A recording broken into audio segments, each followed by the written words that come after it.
kita mengambil tema dengan memetik peristiwa, memetik hikmah dari peristiwa hijrahnya Nabi Muhammad SAW. Bapak Ibu yang kami muliakan, setiap yang dilaksanakan oleh Rasulullah, qauliyah Rasulullah, perkataan Rasulullah, fi'liyah Rasulullah, perbuatan Rasulullah, ataupun takririyah, persetujuan Rasul, itu adalah teladan dalam kehidupan kita. Kita umat Islam Bapak Ibu diberikan oleh Allah karunia. Tidak hanya tuntunan konsep Al-Quran dan Sunnah yang betul-betul Masya Allah lengkap di dalamnya, dan juga Allah memberikan yakni contoh dalam menjalankan Al-Quran dan Sunnah. Kalau ideologi para tokoh-tokoh yang lain tidak ada bisa dijadikan contoh. Komunis mana bisa dijadikan contoh? Kaum sekuler mana bisa dijadikan contoh? Selain Islam secara konsep yang paripurna, yang sempurna, dan juga ada keteladanannya.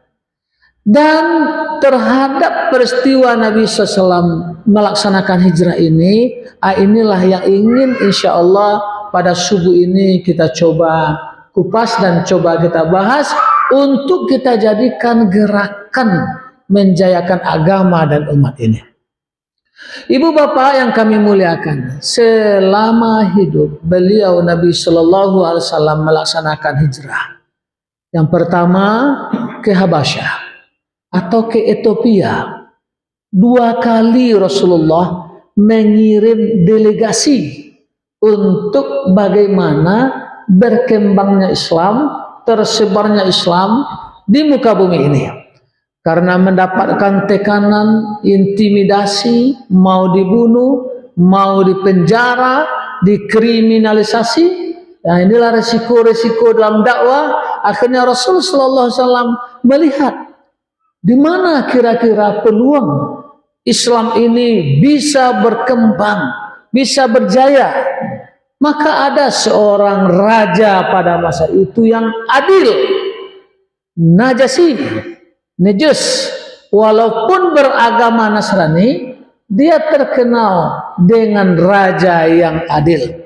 Maka Nabi SAW mengirim delegasi. Yang pertama dipimpin oleh Ali bin Abu Thalib, yang kedua dipimpin oleh Ja'far, sahabat Nabi, Ibn Abbas.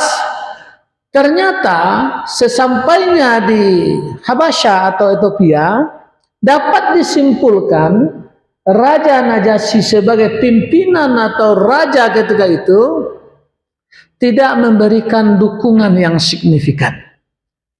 Mau mengembangkan dakwah Islam di sini silakan. Dukungannya, bantuannya, support atau segala sesuatu tidak diberikan. Tapi juga tidak menghalang-halangi, juga tidak menentang. Jadi prinsip dalam perjuangan ini ternyata harus ada dukungan atau support yang kuat. 2 kali Nabi mengutus delegasi, ternyata tidak begitu nampak perkembangan dakwah Islam. Walaupun dalam sejarah, yakni Raja Najasyi ini masuk Islam secara sembunyi-sembunyi. Bahkan ketika beliau meninggal, Nabi SAW menyolatkan dengan sholat ghaib. Sidang jamaah rahimakumullah. Yang kedua, Nabi melaksanakan hijrah ke negeri Taif. Di Mekah tadi sudah dapat tekanan, intimidasi, kriminalisasi, berbagai macam yang dialami oleh Nabi SAW, dan Rasul terus berpikir bagaimana dakwah ini terus berkembang. Maka Nabi SAW hijrah ke Taif. Tapi sebelum sampai di Taif, tokoh-tokoh musyrik Quraisy, Abu Jahal, Abu Sufyan, dan sekutu atau kawan-kawannya sudah menginformasikan ke penduduk Taif bahwasanya akan datang seseorang yang sudah diusir dari kampung halamannya. Pemecah belah di tengah-tengah masyarakat. Jadi sudah diprovokasi sebelumnya penduduk Taif ini oleh musuh bebuyutan, yakni musuh Islam, Abu Sufyan dan teman-temannya. Sidang jamaah rahimakumullah, akhirnya belum lagi Nabi Shallallahu Alaihi Wasallam sampai memasuki kota Taif, penduduk Taif sudah menunggu Nabi Sallallahu Alaihi Wasallam dengan cacian, dengan berbagai macam tindakan kekerasan. Nabi dilempar dan bahkan hanya lidah Nabi saja yang tidak berdarah. Dari ujung rambut sampai ujung kaki berdarah, berluka-luka. Sidang jamaah rahimakumullah, dalam arti kata, ternyata risiko membela dan memperjuangkan Islam ini tidak mudah. Nabi saja utusan Allah, dibimbing langsung oleh Allah, setiap yang dilakukannya tuntunan-tuntunan dari Allah, sampai berdarah-darah dalam membela Islam. Di perang Uhud sampai patah gigi gerahamnya dalam membela Islam. Dan ini termasuk contoh kepada kita dalam membela agama Allah. Kesimpulannya, sampai Nabi di Taif, malaikat yang kita sudah sama dengar sejarahnya, penjaga bukit Taif, tidak sampai hati. Walaupun kita paham malaikat tidak punya nafsu, tapi melihat Nabi SAW diperlakukan dengan sangat kejam, akhirnya menawarkan, ya Rasulullah, berdoalah engkau kepada Allah agar kami timpakan bukit Taif ini kepada penduduk Taif. Nabi SAW dengan kemuliaan akhlaknya, Bapak Ibu, mengatakan, apa kata Nabi? Walaupun sekarang penduduk Taif belum beriman kepada Allah dan Rasulnya, bisa jadi nanti anak cucu keturunannya akan beriman kepada Allah dan Rasulnya. Apa yang terjadi Bapak dan Ibu? Inilah pentingnya kata-kata kita. Kata-kata yang positif, kata-kata yang penuh makna dan penuh hikmah. Alhamdulillah, berkat kata-kata Rasulullah yang kata-kata adalah doa, berkat doa Rasul SAW, penduduk Taif melahirkan banyak para ulama. Itu ya saya, Ustaz Hanan sering membawa jemaah pergi umrah. Biasanya kalau mutawif atau biro travel haji dan umrah itu membawa jemaah ke Taif, ziarah ke Taif, menelusuri sejarah perjuangan Nabi dan para sahabat di Taif. Beberapa waktu yang lalu alhamdulillah kami diberi karunia Allah untuk umrah dan kami pun juga datang ke Taif. Masya Allah, memang apa yang didoakan oleh Nabi Sallallahu Alaihi Wasallam, negeri Taif penuh dengan orang-orang soleh, orang-orang baik, dan banyak melahirkan para ulama. Sekali lagi Bapak Ibu, ada siko yowana kata-kata gitu nang keluar yang positif-positif sajalah mestinya. Sudah 2 kali dilakukan oleh Nabi SAW untuk hijrah. Ya, Habasya belum berhasil, lanjut ke Taif juga tidak berhasil. Masya Allah Bapak Ibu, sekarang masuk yang ketiga lagi, yakni ke Yastrib atau Madinah. Sebelum Nabi Shallallahu Alaihi Wasallam hijrah bersama sahabat Abu Bakar dan sahabat radhiyallahu anhum ajmain, Bapak Ibu, ada duta pertama Islam yang mempersiapkan kedatangan Nabi dan para sahabat untuk ke Madinah. Nama beliau adalah Mus'ab bin Umair. Bapak-bapak, ibu-ibu, ada buku sejarah 60 sahabat Nabi. Ada pernah punya buku atau pernah membacanya? Kalau belum, ancak dicari buku itu Bapak Ibu. Alhamdulillah terus terang Bapak Ibu, ambo punya buku ini dan waktu itu masih di tahun 90-an. Dan itu sudah berulang-ulang kita baca dan termasuk sejarah Mus'ab bin Umair. dipastikan setiap bapak dan ibu membaca sejarah Mus'ab bin Umair, ndak akan ada yang ndak akan menangi dah. Ndak adonan ndak akan titik air mata dah. Dipastikan. Kenapa? Karena Masya Allah, perjuangan, pengorbanan, dedikasi yang tinggi terhadap agama Allah ini. Mus'ab bin Umair merupakan seorang pemuda yang diberikan oleh Allah karunia. Pertama, yang gagah. Itu apa-apa kan nganteng-nganteng lah. Dia Mus'ab, iya kalah gitu Pak. Ada mengada. Mus'ab bin Umair gagah luar biasa. Terus bangsawan. Terus harta kekayaan orang tuanya yang sangat kaya raya. Pakaian Mus'ab bin Umair itu Bapak dan Ibu, tidak tanggung mahalnya. Parfumnya saja, datang Mus'ab bin Umair, pergi beliau, berhari-hari tidak akan hilang bau wangi parfumnya itu. Masya Allah. Dan beliau adalah putra satu-satunya dari orang tua. Surang tunggal bageleng, anak dari orang tuanya. Artinya apa? Kekayaan orang tua yang begitu berlimpah-limpah tidak akan ada yang mewarisi kecuali beliau sendiri.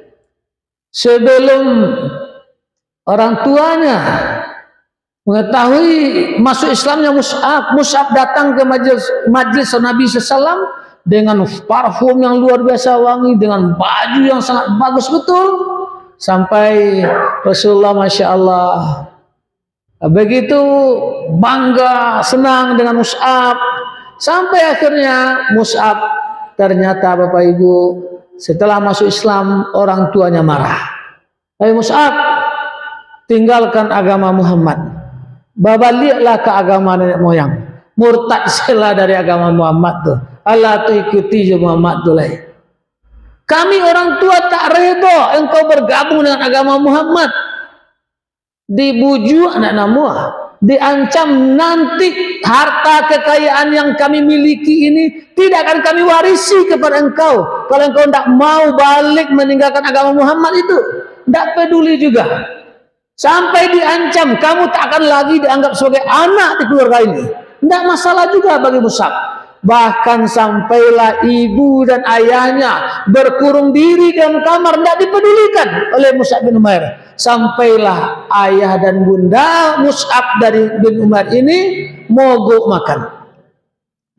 Mus'ab, ibu pak ya makan-makan dah.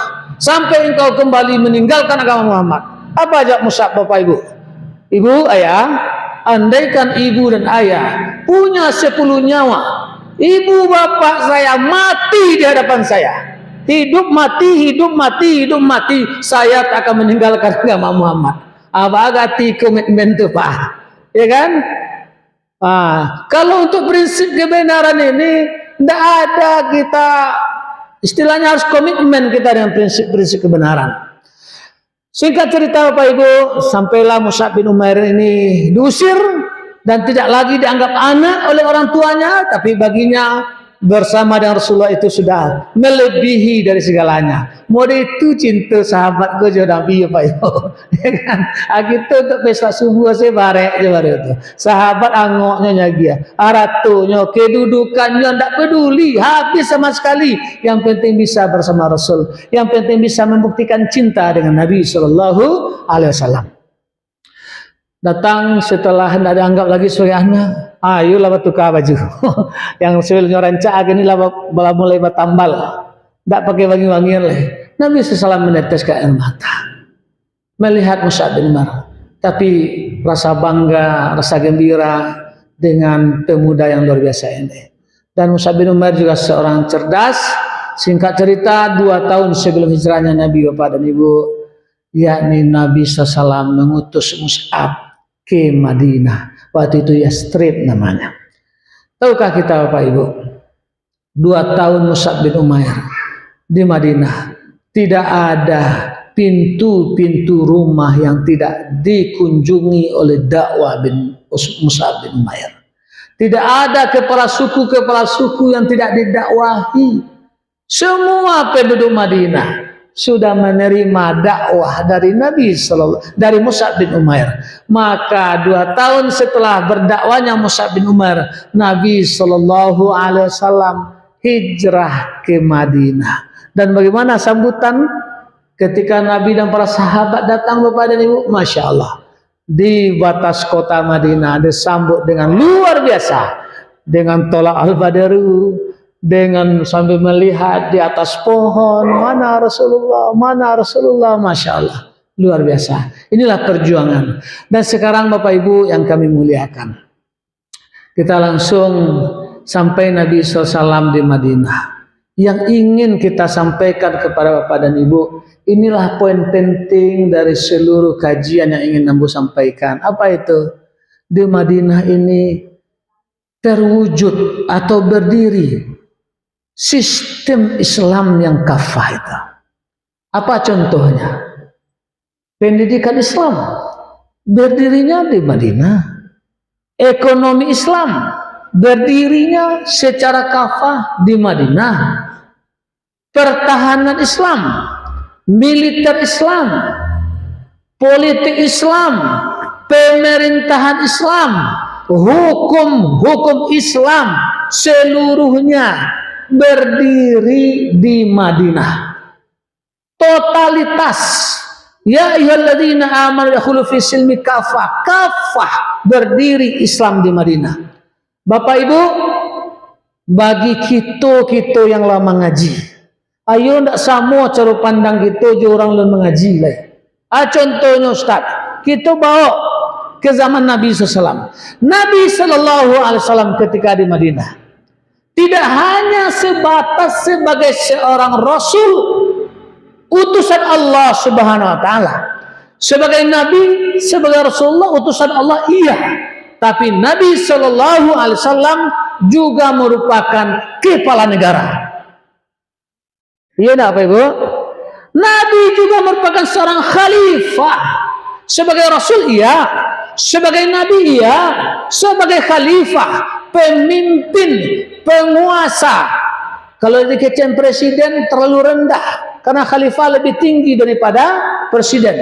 Sebagai khalifah Nabi Sallallahu Alaihi Wasallam, mestinya yang selalu ada di dalam hati, pikiran dan benak-benak kaum muslimin adalah bagaimana di zaman kita sekarang ini seorang ulama dia menjadi ulama dan juga menjadi umara.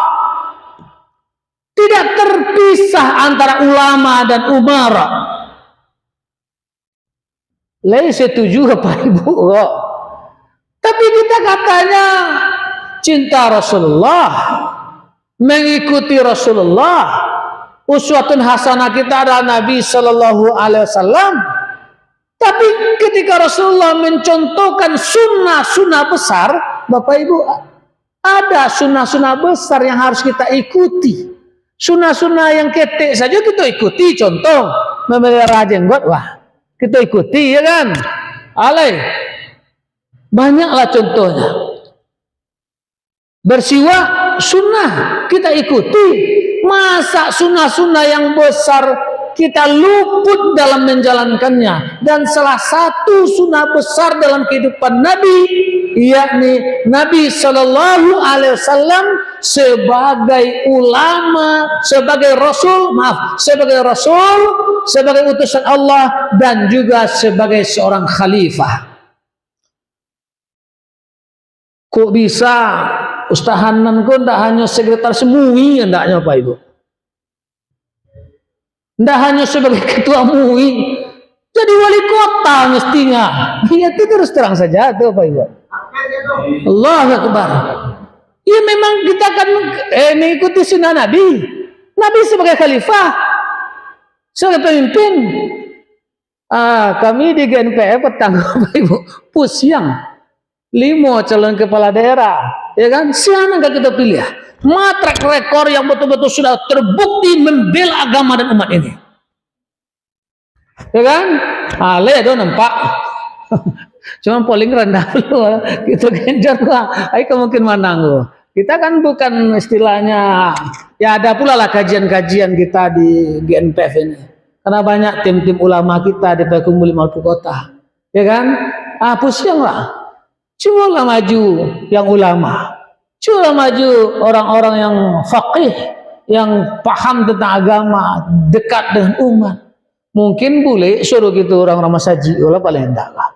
Dan 2029 Bapak Ibu, ayo berubahlah cara pandang gitu lah. Lah harus kita siapkan anda dari kini. Andaknya GSB itu lah mengarah ke sini, andaknya Ustaz. Ya Ustaz, insyaallah ya Ustaz. Ndak batas sana. Itu fatwa sana diminta kita.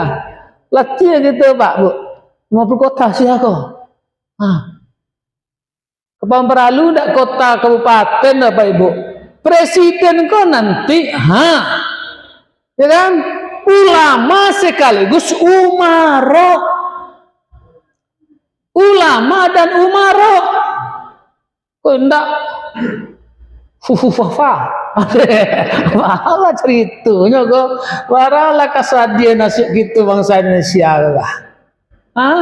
Kan musibah kayak gitu Pak. Batu, ini kita lengah gitu. Lah kecolongan gitu.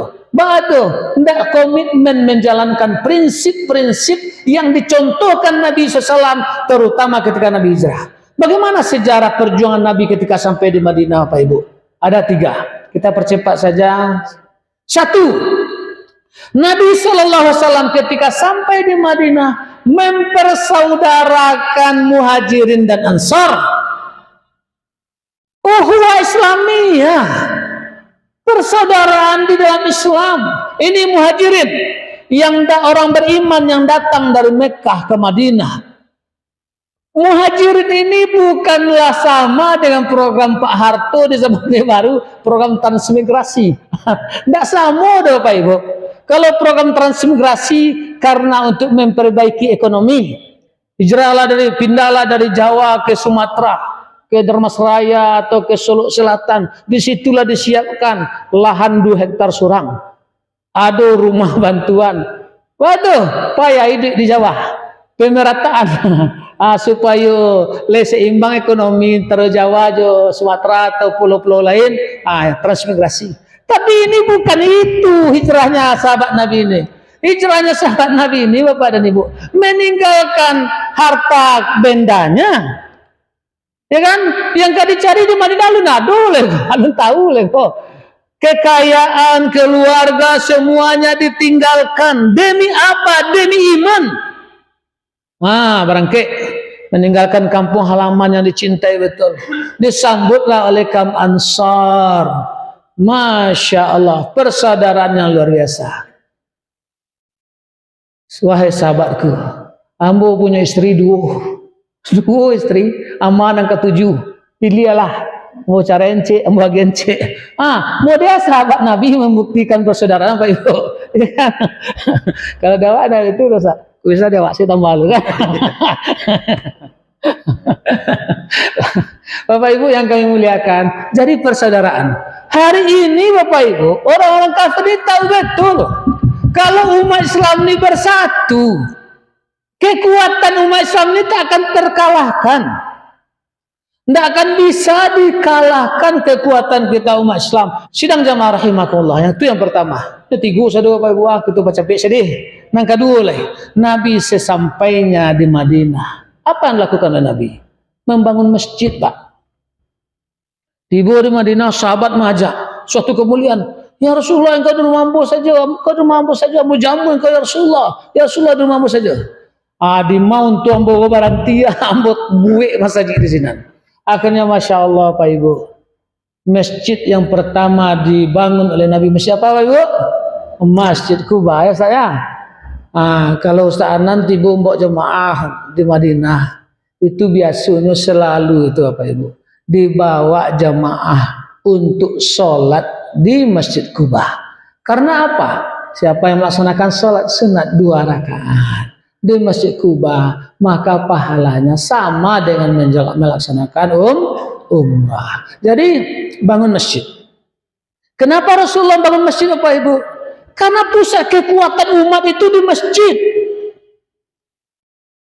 Rasulullah menjadikan masjid, Masya Allah, untuk ekonomi umat di masjid, untuk pendidikan umat di masjid, untuk mengirim delegasi perang di masjid, membangun kekuatan politik umat di masjid, menentukan siapa menjadi pemimpin di masjid.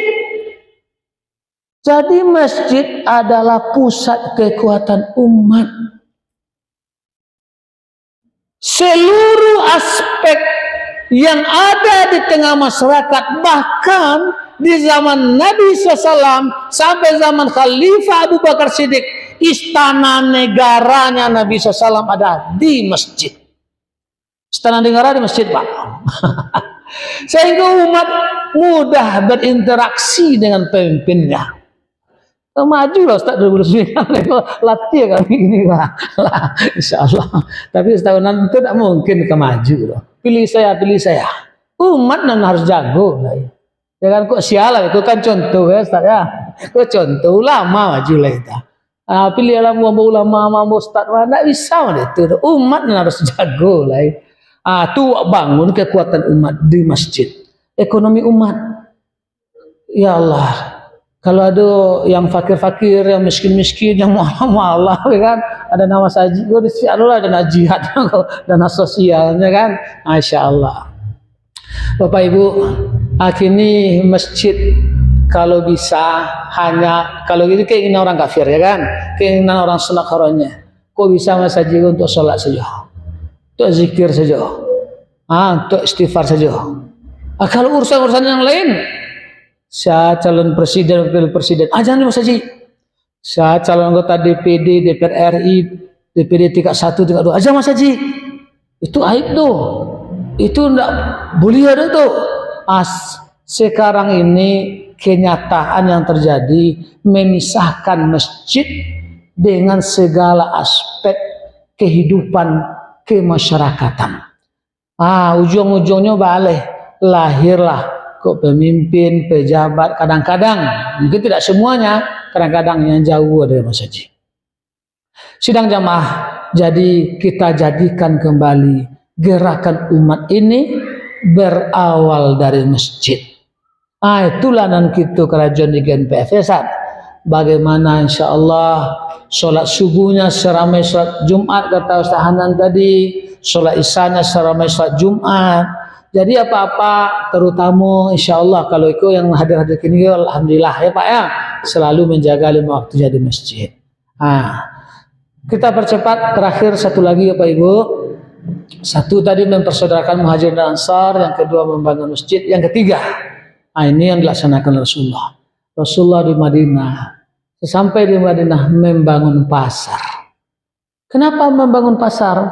Karena ekonomi dikuasai oleh orang Yahudi. Ada orang Yahudi, suku-suku besarnya di Madinah, suku Bani Qainuqa, Bani Quraidah, Bani Nadir. Itu suku-suku besar Yahudi. Mereka punya pasar, mereka menentukan ekonomi masyarakat. Akhirnya apa? Umat Islam konyo paulan saja. Tidak hanya mempaulan dari sisi harago, bahkan dari tingkah laku. Kalau ada pada si muslimah babalanjo, ada pasar Bani Qainuqa contohnya, kapan baru jilbab jubah itu di kabean diperlakukan dengan sangat-sangat biadab oleh orang Yahudi. Apalagi masalah harga tadi. Dalam sistem ekonomi kapitalis, kalau bisa menggali itu modal sekecil-kecilnya, untung sebesar-besarnya. Pak, kok bisa modal gede, untung kadang-kadangnya, tanpa memperhatikan pembeli. Dan sistem seperti ini dilihat, dipandang, ternyata sangat mencekik. Maka Nabi SAW di Madinah mendirikan pasar. Dibangunlah pasar di Madinah. Kaum muslimin hasil taninya, hasil usahanya, UMKM-nya itu dipasarkan, dibeli oleh kaum muslimin yang masya Allah luar biasa. Akhirnya apa? Persaudaraan terwujud. Kadang-kadang awak lah buka gali, kawan buka gali, ada belanja. Sampai saudara ambo sih belanja dulu. Ini belum tentang kejujuran dalam menimbang, itu sudah pasti, ya kan? Mendahulukan saudara-saudara itu dijaga betul. Kalau di awak kan nomor itu udah Pak, kok bisa untung sih kawak saudara, yang lain tuh nak makan anaknya tidak salah, gitu kan? Akhirnya Bapak Ibu, kita ini sama-sama berpikir, memang ini masih konsep besar lah kan, tapi paling tidak keilmuan, penyadaran. Wah, lihat gini, pasar-pasar rakyat ini lah habis, lah sepi. Artinya kalau sekarang ini sudah jangan di pasar-pasar rakyat, di pasar-pasar di kampung-kampung, di pasar awak sih kadang-kadang Pak Ibu, ambo sering berinteraksi. Kadang-kadang kecil pedagang Ustaz, yang mampir dia lupa catalu lah. Ya kan? Anak sekolah pesantren kok. Ada Ustaz ya bulanan gini Ustaz, ya kan? Kan ibu gitu tuh. Kiranya pasar kok ndak di pasar apa kumpul kira lah dalam HP kira gini ya Ustaz. Lah di HP pasar gini. Dan ini susah kalau kita Bapak Ibu tidak mempersiapkan ekonomi umat. Kenapa Rasulullah membangun pasar? Untuk membangun ekonomi umat. Contoh, termasuk yang harus kita galakkan Bapak Ibu, belanja ke toko-toko muslim, ke warung-warung muslim. Ambo promosi Pak Ibu. Ini ada produk Islam, Bapak Ibu beko sebelum pulang lah. Saya lihat beko itu putih ada, langsung belanja. Tak tahu tidur Ustaz boleh japit pulang dulu. Ditungguan beko. Borong satunya kali. Awak boikot produk Yahudi kan? Aku produk Muslim tuh laba buya-buya. Suara ustaznya boikot dah. Kadang-kadang jamaah keluar tuh cacat dan nampak sih. Itu untuk membiayai dakwah, untuk membiayai produk kegiatan-kegiatan GSB gitu tuh. Kapan lalu diborong oleh Pak Ibu saudara. Keperluan harian kita, sabun, Ustaz, pel. Ya lengkap lah cari saya beko ibu lah. Kapan lalu suruh saya Ustaz tu beko capik ke rumah banyak lah Ustaz. Borong saudanya gitu kan. Jadi artinya apa? Ekonomi umat ini kita berusaha Pak Ibu. Termasuk menguasai pasar tadi, menguasai ekonomi umat. Umat Islam kalau bisa berbelanja produk-produk Islam, berbelanja di warung-warung kaum muslimin, berbelanja kepada saudara-saudara kita. Bapak Ibu, itulah yang ingin insyaallah kita sampaikan. Mudahan semakin hari semakin tumbuh, semakin meningkat kesadaran-kesadaran di tengah umat, dan insyaallah semua ini adalah sebagai bentuk cinta kita dengan agama, dengan umat, dengan negeri kita, bahkan dengan bangsa dan negara tercinta kita. Semoga insyaallah Allah memberkahi kita semua dan menjayakan agama, umat dan negeri kita. Wabillahi taufiq wal hidayah. Subhanakallahumma bihamdika asyhadu an la ilaha illa anta astaghfiruka wa atubu ilaik. Walhamdulillahirabbil alamin. Assalamualaikum warahmatullahi wabarakatuh.